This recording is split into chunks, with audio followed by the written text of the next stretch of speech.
Pemirsa, kita awali dengan informasi pertama. Berdasarkan hasil seleksi calon P3K untuk tenaga kesehatan dan guru di Kabupaten Banyuasin telah diumumkan.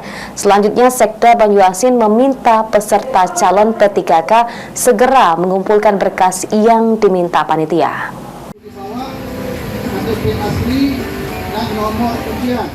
Hasil seleksi calon pegawai pemerintah dengan perjanjian kerja P3K, tenaga kesehatan dan tenaga guru tahun 2023 di lingkungan pemerintah Kabupaten Banyuasin telah diumumkan.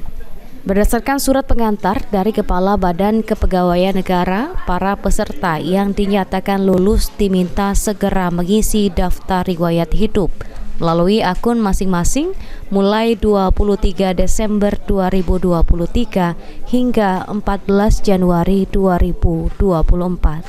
Semua peserta yang telah lulus diharapkan melampirkan berkas lengkap.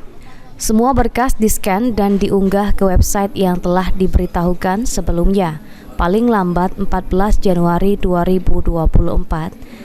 Berkas fisik atau asli diserahkan langsung ke PKPSDM Kabupaten Banyuasin paling lambat tanggal 19 Januari pada jam kerja. Sekda Kabupaten Banyuasin, Erwin Ibrahim menegaskan, peserta yang tidak memenuhi persyaratan dalam batas waktu yang ditentukan dianggap mengundurkan diri sebagai calon P3K tenaga kesehatan dan tenaga guru di lingkungan pemerintah Kabupaten Banyuasin tahun 2023. Jadi kita agak tertunda kemarin pengumuman ya, karena kita menunggu informasi dari BKN. Jadi yang melaksanakan BKN, kemudian lagi yang menghitung hasil ujiannya juga BKN, kita hanya memfasilitasi dan mengumumkan.